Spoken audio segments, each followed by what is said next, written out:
It's Mac and Perry in the place. Da-na-na-na. Mac and Perry Go live to create. Da-na-na-na. Mac and Perry invite you to stay. Welcome to TELUS STORYHIVE On Location in Medicine Hat here at Medalta. I'm Michael. I'm Daniel, and this is...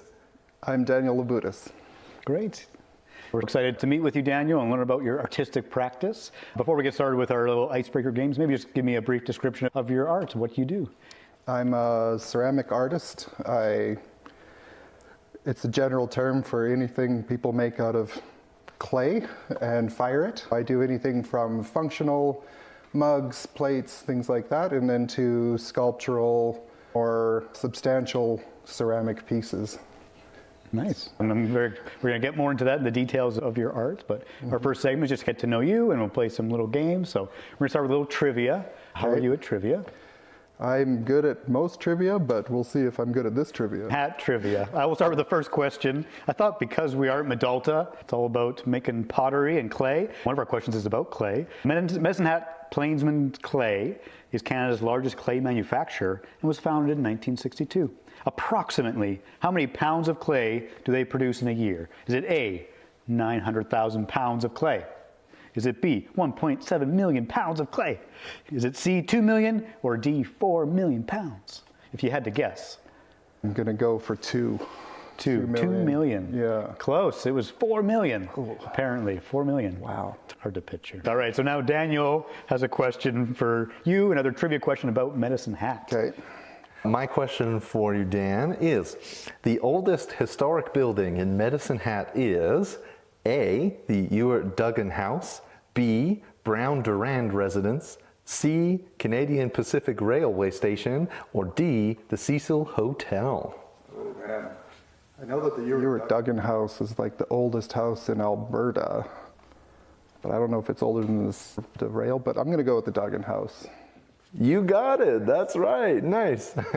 Yeah, I didn't know it was the oldest in Alberta. That's pretty old. I think so. I think it was moved here, but I don't know from where, and I don't know if that's true. Nice. So the next game we call this or that, and then that's just getting to know you. We just have some like simple questions, this or that. So we'll pull them out of the hat, and it's do you like coffee or tea, or cats Perfect. or dogs? And so you can just say whichever you prefer. And Okay. I'll answer, you'll answer. We might throw it to Daniel to answer. Why don't you do the honors and pull one out? Analog or digital? Good question, good question. I would say generally, I would lean towards analog. I think there's something about certain things, like my watch is analog. I still use like paper maps, trying to find my way around as much as I can. So I would say I would lean towards analog things. Yourself? 50-50. Yeah. I hate to ride the fence, but I couldn't manage without GPS anymore. And I have a Fitbit, but I love the look of an analog watch more. Yeah. About cats or dogs, which do you prefer? Oh man, my wife would kill me. I have 3 cats and 2 dogs. I think if I had to choose, I would probably take the cats. What do you like about cats? They're easy to manage. You can just leave them for 2 days with the auto feeder and the auto litter box and good to go. And the dogs, are they like big dogs, small dogs? Both. Medium and a very small, so pug and a smallish German Shepherd type. I just feel like throwing it back to Daniel and on tech, if he has any preference between cats or dogs. This is hard for me because I've never actually had cats or dogs in my life as pets. But I think I would love a dog. I would love a dog. I just know that I don't have one because I would like to take the time and energy. They do require more time and energy. So if I had that time and energy, I would probably go with dogs. Nice. All right, a little bit of a mix. That's good. Move on to our Tumbling Towers game. I guess you pulled the last one, so I guess I will pull the first tile. Oh, good. That one's loose. Number 12. What's one sentimental item that you've kept? I have a mug that was my mom's that I gave her as a Christmas gift one year and then came to me after she passed, so I've kept that for a long time now. Do you still use the mug, or is it No, it's put away because, you know. We want to break. Oh, that's lovely. My item, I guess, would actually be related to my family as well. One comes to mind is, speaking of cooking, that will come up in our conversation. I remember when I was very young, my grandma was always making food, come over and she'd make all sorts of food. So when she passed away, she had this chef knife that she always used, and I was lucky enough to take that, and I use it all the time when I'm cooking, and That's great. I plan on passing it down the family line Yeah. eventually, and so it's something that's useful and has some sentimental attachment to those memories. Very nice. Maybe I'll throw it to Daniel if he has any sentimental items that he might have kept. The first one, the main one that comes to mind, is this stuffy orangutan, which was in school in the UK. It's our home room, as it were. I had a stuffy, and then when I left, everybody decided to gift it to me, and so that's a memory thing from the UK, and it sits in my house, and that would be my sentimental thing. Nice. Very nice. Oh, that's great. All right, Daniel, I enjoyed our first segment. This segment we call the interview, and this is where we talk about your artistic practice and your journey as an artist and learn about what you've learned and where you've been and all about that good stuff. So I always enjoy this segment. Yeah, I guess I know you did the first part, but maybe if you can just give a brief overview of your art and your artistic practice. Yeah, so I'm a ceramic artist, and I work primarily in functional and not so functional ceramic vessels. I make sculptural vessels that are based on traditional looking pots, but have been taken out of the general daily use, and are more objects to look at. Yeah. Nice. No, that's great. That's a great overview. Yeah, and we'll definitely dig into more of those details and showcase your work as well. So it'll be great. We're going back to as far back as we want to. Like, when did you start making art? That's always a tricky question. I never really thought of myself as a person who would make art growing up. I never really took it in school. I went into culinary school in the culinary arts and developed a creative practice that way. And then my wife bought me a pottery class in Calgary. She thought it'd be a good way for me to calm down a bit because I was a little bit high-strung working in restaurants. And so I started making pots and really enjoyed that and really stuck with that. That was 12 years ago now. So I really consider that the beginning of my artistic journey, unexpected journey. I do see like the culinary arts is a bit of an art, and that interests me, of that shift and that transition between those two practices. I mean, I guess what first interested you in food and the culinary arts initially? I was young. My mom got us started cooking very young. She grew up on a farm, and that was one of the things you did. You cooked when you were one of the kids. You helped your parents out, and she made sure we knew how to cook. And a friend suggested I go into kitchens because I always cooked for them. I started cooking professionally, went to culinary school. I always think of cooking as a craft. A lot of people see it more artistically, but I think there's very few people who do it as an art. But there's so much art in the craft that happens. Craft is repetition, it's perfection of skill, whereas art is often feeling, thought. It's not always skill-based, it's about the production. In kitchens, you're making things hundreds and hundreds of times. You're doing it as well as possible so that people are happy they paid for it. But through that development of your skill, then you start to bring the art into it. You start to make decisions that are more based on the aesthetic, the taste, the feel, and all of that. And after doing it for several years, I started to feel more in that vein of that. It was more of the artistic side, but still very much craft. And pottery, ceramics is generally seen as a craft first because it's a lot of practice, it's skill development. And so when I started making pots, I had that craft sensibility in mind, and I was able to actually just do it much more easily than I think other people do because they don't come from this background of repetition and just make. So I spent a lot of time learning how to make it before I really felt like I started to put the art into it as well. So they tied together. There's a lot of things that have similarities in cooking and pottery, I think, that go well together. No, and that's a good point about craft versus art, so that's really interesting. Yeah, and I guess you mentioned you took that pottery class and then you got more into that. Was it a hobby to start, and then you eventually said, hey, I want to do this more? What was that process like? I started out, it was a, I think 8 or 12 week class, I can't remember how long, and really enjoyed it. It was just a general overview of making pots or ceramic objects.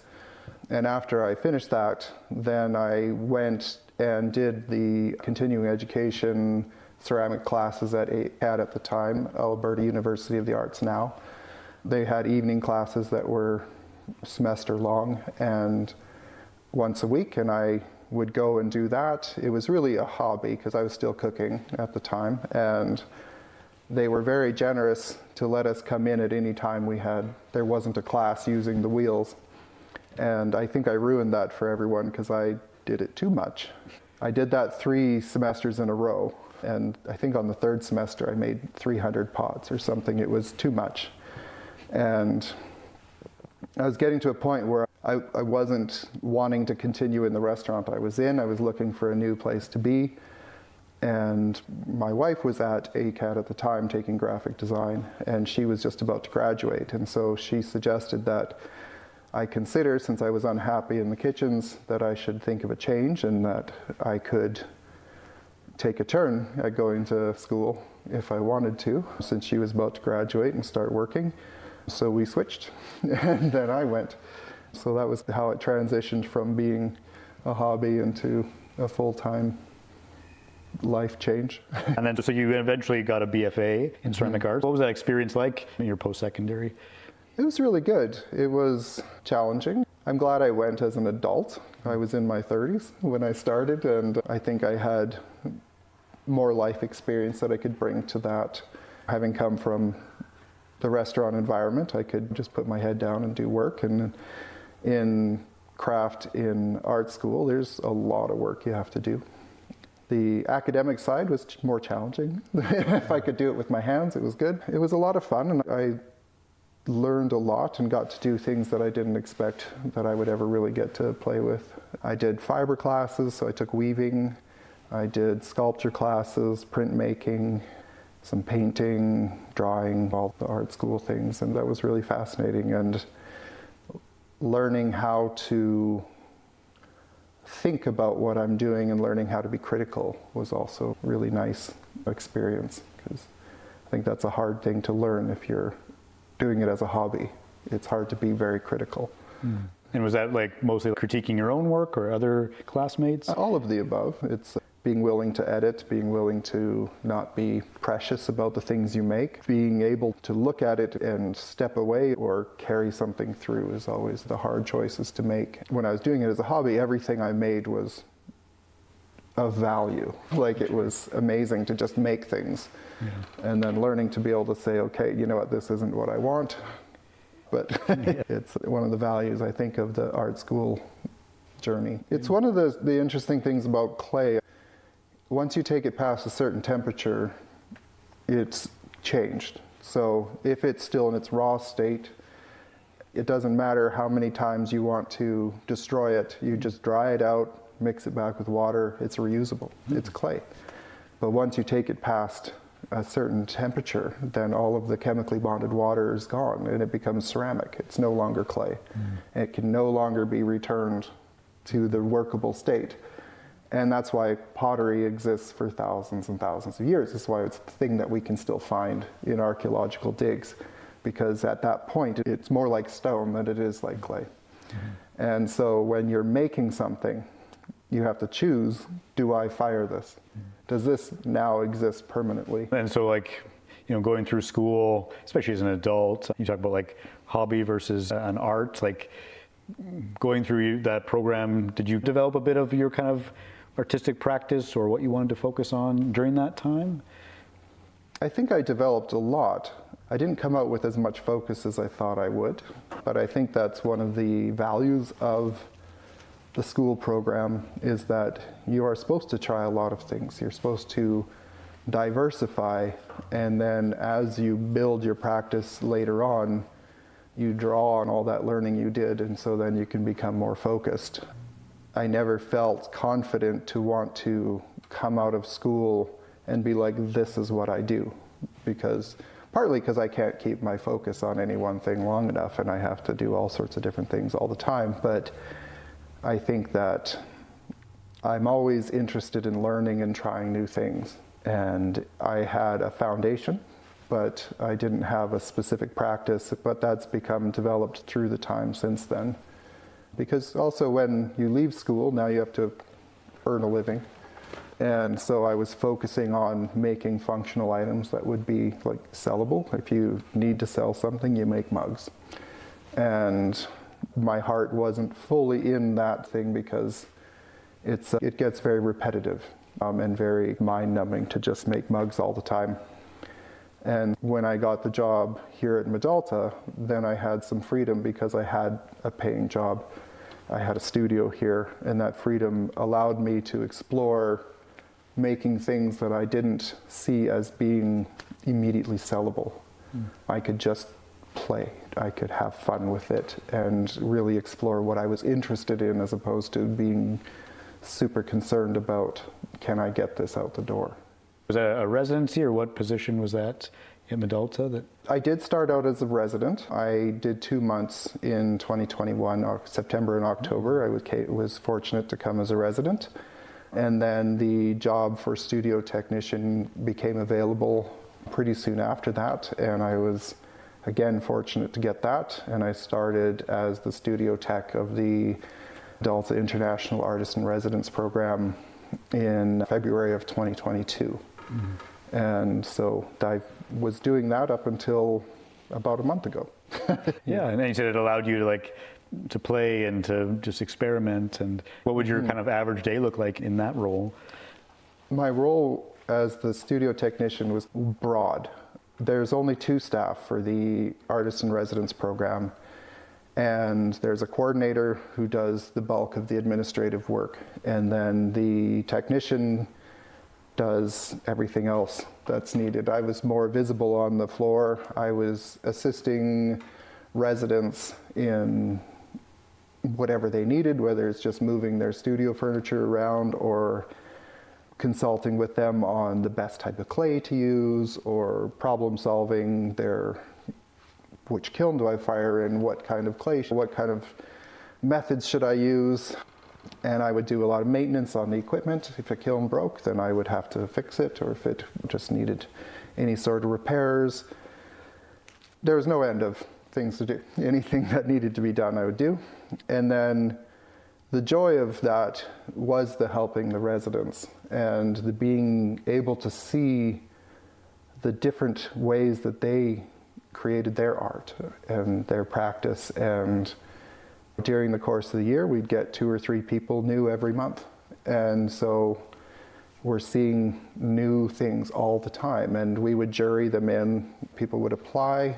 We would do a jurying twice a year and accept different applications. And then you'd see them arrive and do their thing. And I would get to learn from them. I would get to experience new work, new people all the time, and help them as I could. And it was one of the perks of the job, or the perks of the job were getting a studio. They expected me to be a working artist as well, and access to all of the equipment and kilns. I assume you would get people around the world do residencies here? Or? Yeah, primarily Canada, but during my time we had people from Korea, Denmark, Germany, Sweden, where else? We were supposed to have somebody from Taiwan this year, and there's been people from Thailand, Japan, and the US, obviously. But yeah, all over the place. And how long are the residencies? It can be anywhere from 1 month up to 1 year. If you're here for a year, then you get to have a solo show in our gallery. And you did a solo show, right? At some point in your journey. Tell me about that. After my first full year, I worked towards making a solo show for that year-end show. And that was really exciting because I'd never done a thing like that where I had to really conceive of what I wanted to show, what I wanted to talk about, and put it all in the space. I'd always been part of group shows and things like that, but nothing that was all mine. And it was also exciting just feeling there was no grade attached to it. It was just really whatever I want to do. And so I worked on making quite large vessels. I think the biggest was finished around 40 inches tall and 29-inch diameter, which when you're making that is horrifically big. I was going through this phase of wanting to make things that were almost anti-functional.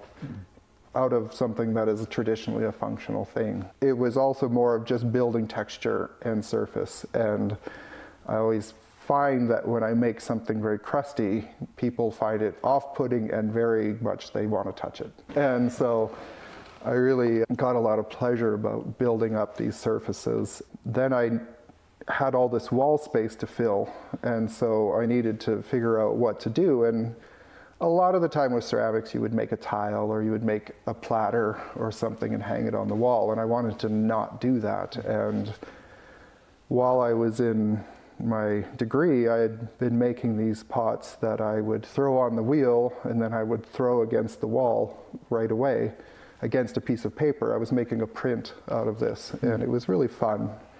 And I really liked the flattened pots, and I kept them and I fired them. And so I revisited that. I would make a pot about 24 inches tall, and then I would put all my surface texture on it, and then I'd take it over to the edge of the mezzanine and drop it a story down, and then peel it off the floor and fire that, and then glaze it and fire it again. And then I hung those on the wall, so there was these kind of flattened, odd-shaped pots on the wall. So it was also just fun to drop things off the balcony. How has your artistic practice, how has that influenced your everyday life? I think it's really changed. It's changed how I look at the world. It's changed how I look at things. Our home is full of interesting things, I would say. My wife is really good at finding weird, wonderful things at thrift stores and antique shops, and we just surround ourselves with things that we like. And I think that developing an artistic practice and a sensibility has allowed me to have opinions on learning how to say, oh, I actually like this. It's something that I never really experienced before. And I think in daily life now I think more about how can I be creative and how can I facilitate creativity throughout the things that I do in life. And if it's what I want, then I have to focus on making that all happen all the time. And it's changed my mindset around how I work, how I earn a living. I'd love to get into that more, but we do have to move on to our next segment. So yeah, I really enjoyed the conversation, Daniel. Thanks so much. So this has been Story Hives on Location in Medicine Hat here at Medalta. I'm Michael. I'm Daniel, and this has been Daniel Labutes. All right, and we'll be right back. Hello and welcome to TELUS Story Hives on Location in Medicine Hat. Can you tell me more about I think of it in the conventional sense, and that it has to be useful. So a pot has a bottom to it. Yeah. And so that's really interesting to me, that tilting it, and what purpose was that to serve, or was it just artistically, or? I think there was going through this phase of trying to make pots that were not traditionally functional. One of the main questions that people often ask me at craft shows or when I'm selling things is, what would you put in it? And what do you have? I usually say hopes and dreams, because I don't always know, it depends what your life's like. I'm not making pots that have one function.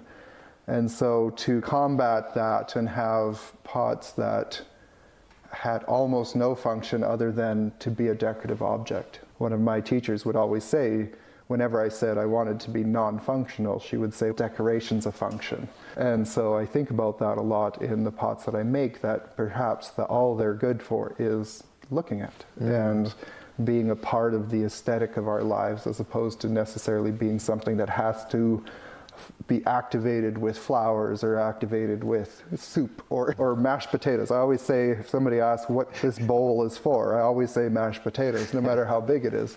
So trying to challenge this idea that it needs to have a functional purpose to be useful is maybe where I think of a lot of what I do. And in your conversation with Michael, there's that idea of trying to find more creativity in life. So I'm just curious if you've gotten any feedback around, does your work therefore encourage people or challenge people to try and think more creatively of what they could use the pot for? Just that, yeah, it could be a source of inspiration in their everyday life as, yeah. Yeah, I always hope so. I've gotten a lot of positive feedback from people that I wasn't expecting it from, because there's very traditional potters that I know, and when they saw my show, they came up and said how wonderful they thought it was, and I was so taken aback because my unjust expectation is that they would hate it because it wasn't the right way you use pots or something, but they loved that it was different and that I had done things in a new way for them, or a way that wasn't commonly seen. And so I do always hope that somebody is inspired by that, and that they can look at that and go, maybe I don't have to worry that this has a use. I can actually just make it because I like it. I try to convey that in any classes I teach. And it sounds like sounds quite vulnerable, actually. It sounds like going out on a limb and, again, making something that you like and going through that process of potentially you've remolded it before you fired it several times, and people don't see that. They don't know that. But it's like you've taken the time to really make this thing, and then you're subjecting it to people's opinions, which are whatever they're going to be. Can you tell me more about that? Yeah. You're putting yourself out there, and the show was called Self-Portraits because I see so much of myself in the things that I'm putting out there. And I tried to have kind of silly names for all the things, all the pots, but it was also just about when you make art, when you make things, you put yourself into it. And so this is a reflection of me in a way. One of the things that I think that started a lot of this was, as a former cook, the expectation is that I would make, people always say, oh, I bet you're really good at making plates because you would make food look good on the, or the plate make food look good or something. And I think I fought back against that because I didn't want to fill this expected space of, oh, I make plates because I used to cook. Because I would always say, I can make food look good on a rock. It's not about that. And so that's where I think my anti-functional thing came in, because there was a lot of expectation around what I should do as a former chef. Interesting. Let's move on to our second piece. It's got a touch of color and texture. What can you tell me about that piece? That was one that kind of was almost the first one of this journey of really starting to put a lot of texture and surface, textural glazes and different kinds of surface onto the pot. As I was making it, I didn't really have an expectation of how it would look finished. I was playing around with things and different glazes, and when it came out of the kiln, it was fired in the soda kiln here. It had this look of having been under the sea for 1,000 years. It had all these glazes that look like coral or lichen. I think that it just spurred this idea of building more and more texture on the pots, because that was really, I'm not someone who will paint on a pot. I won't paint an image or things like that because I don't have that skill set or interest, but having randomness come out as looking very deliberate is just really exciting to me. And I think that one worked out really well, and it was in a show in New Brunswick actually, which was really exciting. What's it like having your work go to like New Brunswick or to these other places? It's very exciting. It's hard to get into shows a lot of the time, and it's exciting when a piece is accepted. And it's exciting when you get to see it in a catalog. But it's just exciting to have people elsewhere be interested in what you do. And I was in a show in Salt Spring Island, the Salt Spring National Art Prize, and for a different piece. And going there and hearing feedback from people that I'd never met and who weren't necessarily potters, or even had any background in pottery. They were just observers, and how much they enjoyed the piece and how much they just wanted to touch it and feel it. It was just very exciting. But when it's people you don't know and don't have any background with your work and they're excited about what you do, then it's really touching and very motivational. Let's move on to our third piece, which, talking about touching and feeling, I think this was the one that I would love to pick up the most. It looks like a crusty heart. I have no idea if that was the intention. Can you tell me more about that piece? Yeah, it's also fired in our soda kiln with the coffee clay. It's quite small. It's only probably 8 or 9 inches. And it's very vase shaped. And so it's in that conventional size, it actually could be very useful if somebody wants to use it for something, but it can also sit alone as a decorative object. And again, I was just playing with more and more added surface and trying to see how much I could build up without it becoming too absurd. Like it could still retain its being a pot, but also have extra things happening on it. And I just really always liked that one, that it just worked. And you mentioned the soda kiln a few times. I have no idea what that means. Can you tell me about that kiln specifically? So here at Medalta, there's two kilns that are quite special. There's a salt kiln and a soda kiln, and each of them are gas-fired kilns. We call them atmospheric kilns because at the end of the firing, we change the atmosphere by adding a material. So in the soda kiln's case, we'll add soda ash and baking soda. That goes into the kiln at around 1300 degrees Celsius, and it volatilizes, moves through the kiln with the flame, and settles on the surface of the pot. And that salt or the soda, the glaze on the surface of the pot. And it changes the pot, and it's directional. So wherever the flame is moving onto that pot is where they'll get the greatest concentration of soda or salt. And so there's a random aspect, there's an unexpected aspect to those firings because you just aren't sure exactly what they'll look like afterwards. And so they're very popular here. They're the only ones accessible by people who aren't in an institution. There's a sense of you do all the work to get it in the kiln, and then you leave it to the kiln to do its job. And so people love that sort of collaborative aspect of firing. There's the thing the kiln does and the thing you do. I would be remiss if we didn't touch on the last piece that you shared with us, which is a plate, I believe. Trying to build texture in a different way, thinking of a flat surface as opposed to the round, voluminous kind of vessel. Trying to do something to make it completely non-functional as a plate, but as a decoration on the wall. One thing I was playing with at that time was I cleaned out our spray booth in the glaze room, and in the chamber that pumps water through and it collects it like a trap, there was strata of all these different glazes that people had sprayed on their pots that had been collected through the system, and it looked like the rock formations. I took that out, kept it as intact as possible, and put it in a bucket. And then I would stick a spoon in and just scrape through the layers and just set it onto different pots I was making at the time. And I wouldn't mix it, because if you mix it, it'll just become a brown glaze. And so I was getting these intense blues and reds and different things that people had used in their process. And I was thinking of it as, at one time, when you made a glaze, you would just go and dig clay out of a field, and that became part of your glaze, and you could sort of identify where a glaze came from based on the color of the clay that was in it, or the color of the glaze. And as technology advanced and we could buy materials all over the world, glaze became global, right? You could make anything anywhere.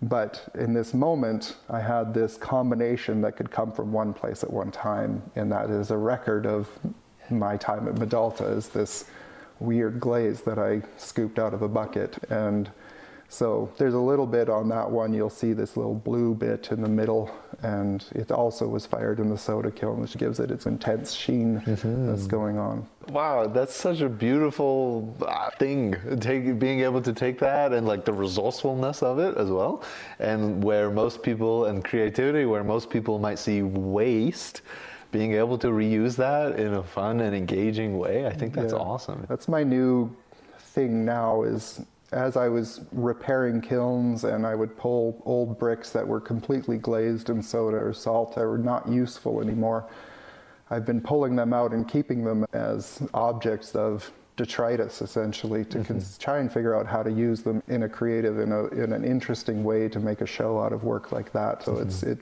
ties all that in, of this reuse of waste and garbage. So, I love that. I look forward to seeing your next pieces. Do you have anything coming up, or where can people find out more about you and what you... They can go to my Instagram, is the main thing right now, at Labutes. And I don't have anything coming up. We're in the process of maybe moving soon. So I'm just playing around in my basement with some wood and making ceramic tools. All for now. I don't have any plans for making a show at the moment, but in a couple years, I hopefully will get back once I'm settled. I look forward to hearing about it. Yeah. Thank you so much for your time and energy, Daniel. It's been great. Thank you. It's been wonderful. I really appreciate this. This has been TELUS Storyhives On Location here in Medicine Hat. We're live at Medolta. I'm Daniel J. Perrin. I'm Michael, and this is Daniel Labutes. Thank you so much for tuning in. If you or someone you know has a story to tell, scan this QR code and get in touch with the Storyhive On Location team.